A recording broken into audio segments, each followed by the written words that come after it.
ವೀಕ್ಷಕರೆಲ್ಲರಿಗೂ ದೈನಿಕ ರಾಶಿ ಫಲ ವಿಶೇಷ ಕಾರ್ಯಕ್ರಮಕ್ಕೆ ಸ್ವಾಗತ. ಇವತ್ತಿನ ಈ ವಿಡಿಯೋದಲ್ಲಿ ನಾವು ವರ್ಷ 2026 ರ ಜುಲೈ ತಿಂಗಳಿನ 10ನೇ ತಾರೀಕಿನ ದಿನದನು ರಾಶಿಯ ಫಲಗಳನ್ನು ತಿಳಿದುಕೊಳ್ಳಲಿದ್ದು, ಈ ದಿನದನು ರಾಶಿಯ ಜಾತಕದವರ ಪಾಲಿಗೆ ಹೇಗೆ ಸಾಬೀತಾಗಲಿವೆ, ಈ ದಿನ ಗ್ರಹ ನಕ್ಷತ್ರಗಳ ಸ್ಥಿತಿಗತಿಗಳೇನು ಮತ್ತು ಇಲ್ಲಿ ಉಂಟಾಗಲಿರುವ ಯೋಗಗಳ್ಯಾವುವು, ಈ ಯೋಗಗಳ ಪ್ರಭಾವ ನಿಮ್ಮ ಮೇಲೆ ಹೇಗೆ ಕಾಣಿಸಿಕೊಳ್ಳಲಿದೆ, ಜೊತೆಗೆ ಈ ದಿನಗಳಂದು ನೀವು ಹೊಂದಿರಬೇಕಾದ ಎಚ್ಚರಿಕೆ ಏನು ಅನ್ನೋದೆಲ್ಲವನ್ನ ವಿಸ್ತಾರ ರೂಪದಲ್ಲಿ ಇಲ್ಲಿ ತಿಳಿದುಕೊಳ್ಳೋಣ. ಮಾಹಿತಿ ತಿಳಿದುಕೊಳ್ಳುವುದಕ್ಕೂ ಮುನ್ನ ನಮ್ಮ ವಿನಂತಿ ಎಂದರೆ, ನೀವಿನ್ನೂ ನಮ್ಮ ಚಾನೆಲ್ ಸಬ್ಸ್ಕ್ರೈಬ್ ಮಾಡಿಲ್ಲವೆಂದರೆ ದಯವಿಟ್ಟು ಈಗಲೇ ನಮ್ಮ ಚಾನೆಲ್ ಅನ್ನು ಸಬ್ಸ್ಕ್ರೈಬ್ ಮಾಡಿ. ಹಾಗೆ ನಿರಂತರ ವಿಡಿಯೋ ಅಪ್ಡೇಟ್ಸ್ಗಳಿಗಾಗಿ ಪಕ್ಕದ ಬೆಲ್ ಐಕಾನ್ ಕ್ಲಿಕ್ ಮಾಡಿ. ವೀಕ್ಷಕರೇ, ದೈನಿಕ ರಾಶಿ ಫಲಗಳನ್ನು ತಿಳಿದುಕೊಳ್ಳುವುದಕ್ಕೂ ಮುನ್ನ ಈ ದಿನ ಗ್ರಹ ನಕ್ಷತ್ರ ತಿಥಿಗಳ ಮಾಹಿತಿ ಮತ್ತು ಯೋಗಗಳ ಕುರಿತು ನೋಡೋಣ. ಈ ದಿನವು ಶುಕ್ರವಾರದ ದಿನವಾಗಿರಲಿದ್ದು, ಜ್ಯೇಷ್ಠ ಮಾಸದ ಕೃಷ್ಣ ಪಕ್ಷದ ದಶಮಿಯ ತಿಥಿ ಇರಲಿದೆ. ದಶಮಿ ತಿಥಿಯು ಈ ದಿನ ಬೆಳಿಗ್ಗೆಯ 8:16 ಇರಲಿದ್ದು, ನಂತರದಲ್ಲಿ ಏಕಾದಶಿ ತಿಥಿ ಪ್ರಾರಂಭವಾಗಲಿದೆ. ಜೊತೆಗೆ ಈ ದಿನ ಮಧ್ಯಾಹ್ನದ 1:15 ಭರಣಿ ನಕ್ಷತ್ರದ ಗೋಚರವಿರಲಿದ್ದು, ನಂತರದಲ್ಲಿ ಕೃತ್ತಿಕ ನಕ್ಷತ್ರದ ಗೋಚರ ಪ್ರಾರಂಭವಾಗಲಿದೆ. ಜೊತೆಗೆ ಈ ದಿನ ಬೆಳಿಗ್ಗೆಯ 7:15 ದ್ಯುತಿ ಹೆಸರಿನ ಯೋಗ ಇರಲಿದ್ದು, ನಂತರದಲ್ಲಿ ಶೂಲ ಹೆಸರಿನ ಯೋಗ ಪ್ರಾರಂಭವಾಗಲಿದೆ. ಇನ್ನು ಈ ದಿನ ಚಂದ್ರದೇವನು ಸಂಜೆಯ 6:44 ಮೇಷರಾಶಿಯಲ್ಲಿ, ನಂತರದಲ್ಲಿ ವೃಷಭ ರಾಶಿಯಲ್ಲಿ ಗೋಚರಿಸಲಿದೆ. ಅದೇ ಸೂರ್ಯದೇವನು ಈ ದಿನ ಮಿಥುನ ರಾಶಿಯಲ್ಲಿ ಗೋಚರಿಸಲಿದ್ದಾನೆ. ಇನ್ನು ಈ ದಿನದಂದು ಅಭಿಜಿತ್ ಮುಹೂರ್ತ ಬೆಳಿಗ್ಗೆಯ 11:59 ಇಂದ ಮಧ್ಯಾಹ್ನದ 12:54 ಇರಲಿದೆ. ಇದು ಈ ದಿನದ ಗ್ರಹ ನಕ್ಷತ್ರ ತಿಥಿಯ ಕುರಿತಾದ ಮಾಹಿತಿಯಾಗಿದ್ದು, ಇದರ ಆಧಾರದ ಮೇಲೆಯೇ ನಿಮ್ಮ ದಿನಚರಿಯಲ್ಲಿಯೂ ಬದಲಾವಣೆ ಕಂಡು ಬರಲಿದೆ.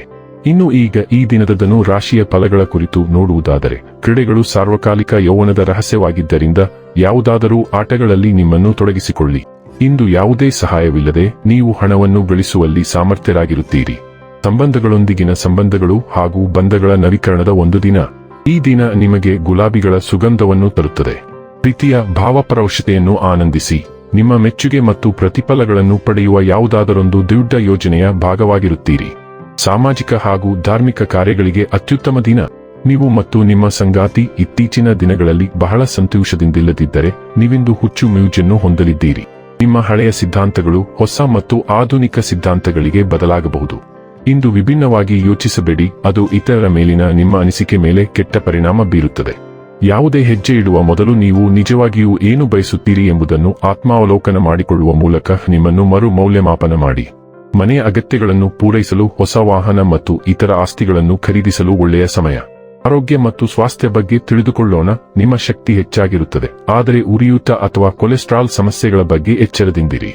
ಮನಸ್ಥಿತಿ ನಿಮ್ಮ ಯೋಗಕ್ಷೇಮದ ಮೇಲೆ ಪರಿಣಾಮ ಬೀರಬಹುದು, ಆದ್ದರಿಂದ ನರಗಳನ್ನು ಶಮನಗೊಳಿಸಲು ಹಾತಾರ್ನ್ ಅಥವಾ ದಂಡೇಲಿಯನ್ನಂತಹ ಟಿಂಕ್ಚರ್ಗಳನ್ನು ಪ್ರಯತ್ನಿಸಿ. ಕ್ಯಾಲ್ಸಿಯಂ ಭರಿತ ಆಹಾರಗಳಿಂದ ಮೂಳೆಯ ಬಲವು ಪ್ರಯೋಜನ ಪಡೆಯಬಹುದು. ನಿಮ್ಮ ದೃಢತೆ ಮತ್ತು ಶಿಸ್ತು, ಸ್ಥಿರ ಪ್ರಯತ್ನ ಮತ್ತು ಕಾಳಜಿಯ ಮೂಲಕ ಆರೋಗ್ಯವಾಗಿರಲು ನಿಮ್ಮ ಸಾಮರ್ಥ್ಯವನ್ನು ಬೆಂಬಲಿಸುತ್ತದೆ. ಡೈಲಿ ಲವ್ ಮತ್ತು ರಿಲೇಶನ್ಶಿಪ್ ಬಗ್ಗೆ ತಿಳಿದುಕೊಳ್ಳೋಣ. ಈ ದಿನವು ಒಂಟಿ ವ್ಯಕ್ತಿಗಳಿಗೆ ವಿಶೇಷವಾಗಿ ಅನುಕೂಲಕರವಾಗಿದೆ. ಅವರು ಇಂದು ನಿಮ್ಮ ಮುಂದಿನ ಜೀವನದಲ್ಲಿ ಪ್ರಮುಖವಾಗಿ ಕಾಣಿಸಿಕೊಳ್ಳುವ ವಿಶೇಷ ವ್ಯಕ್ತಿಯನ್ನು ಭೇಟಿಯಾಗುವ ಸಾಧ್ಯತೆ ಇದೆ. ನೀವು ಈಗಾಗಲೇ ಸಂಬಂಧದಲ್ಲಿದ್ದರೆ, ನೀವು ದೀರ್ಘಾವಧಿಯ ಸಂಬಂಧದಲ್ಲಿದ್ದೀರಾ ಅಥವಾ ಇಲ್ಲವೇ ಎಂಬುದರ ಸೂಚನೆಯನ್ನು ಇಂದು ಪಡೆಯಬಹುದು. ನೀವು ಇಂದು ಗಂಭೀರ ಸಂಬಂಧದತ್ತ ಹೆಜ್ಜೆ ಇಡುವ ಸಾಧ್ಯತೆ ಇದೆ. ವೃತ್ತಿ ಮತ್ತು ಹಣ ಬಗ್ಗೆ ತಿಳಿದುಕೊಳ್ಳೋಣ. ನಿಮ್ಮ ಕೆಲಸ ಮತ್ತು ಅಧ್ಯಯನಗಳು ಸ್ಪಷ್ಟ ಚಿಂತನೆ ಮತ್ತು ಪ್ರಾಯೋಗಿಕ ಹೆಜ್ಜೆಗಳಿಂದ ಅಭಿವೃದ್ಧಿ ಹೊಂದುತ್ತವೆ. ಆತ್ಮವಿಶ್ವಾಸವು ಇತರರನ್ನು ನಿಮ್ಮತ್ತ ಸೆಳೆಯುತ್ತದೆ, ಆದರೆ ನಿಮ್ಮ ನೆಲೆಗೊಂಡ ಮನಸ್ಥಿತಿಯು ಸ್ಥಿರವಾದ ಪ್ರಗತಿಯನ್ನು ಖಚಿತಪಡಿಸುತ್ತದೆ. ಸೃಜನಶೀಲ ವಿಚಾರಗಳು ಸುಲಭವಾಗಿ ಹರಿಯುತ್ತವೆ. ದೃಷ್ಟಿ ಮತ್ತು ಚಾತುರ್ಯದಿಂದ ಕಾರ್ಯಗಳನ್ನು ನ್ಯಾವಿಗೇಟ್ ಮಾಡಲು ನಿಮಗೆ ಸಹಾಯ ಮಾಡುತ್ತದೆ. ನೀವು ಜಾಗರೂಕರಾಗಿ ಮತ್ತು ಸಿದ್ಧರಾಗಿರಿ, ಬದಲಾವಣೆಗಳನ್ನು ಸರಾಗವಾಗಿ ನಿರ್ವಹಿಸುತ್ತೀರಿ. ನಿಮ್ಮ ಪ್ರವೃತ್ತಿಗಳು ಇಂದು ನಿಮಗೆ ಉತ್ತಮವಾಗಿ ಮಾರ್ಗದರ್ಶನ ನೀಡುತ್ತವೆ ಎಂದು ನಂಬಿರಿ. ಇನ್ನು ಕೊನೆಯದಾಗಿ ಈ ದಿನ ಮಾಡಿಕೊಳ್ಳಬೇಕಾದ ಉಪಾಯಗಳ ಕುರಿತು ನೋಡುವುದಾದರೆ, ಸಾಧುಗಳು ಸಂತರನ್ನು ಗೌರವಿಸುವುದು ಮತ್ತು ಅವರಿಗೆ ಆಹಾರ ನೀಡುವುದು ಆರೋಗ್ಯವನ್ನು ಸುಧಾರಿಸುತ್ತದೆ. ವೀಕ್ಷಕರೇ, ಇದಾಗಿತ್ತು ಧನು ರಾಶಿಯ ಜಾತಕದವರ ದೈನಿಕ ರಾಶಿ ಫಲದ ಮಾಹಿತಿ ಇಷ್ಟವಾದರೆ ವಿಡಿಯೋವನ್ನು ಲೈಕ್ ಮತ್ತು ಶೇರ್ ಮಾಡಿ. ಹಾಗೆ ಚಾನೆಲ್ ಸಬ್ಸ್ಕ್ರೈಬ್ ಮಾಡುವುದರ ಜೊತೆಗೆ ನಿರಂತರ ವಿಡಿಯೋ ಅಪ್ಡೇಟ್ಸ್ಗಳಿಗಾಗಿ ಪಕ್ಕದ ಬೆಲ್ ಐಕಾನ್ ಕ್ಲಿಕ್ ಮಾಡಿ.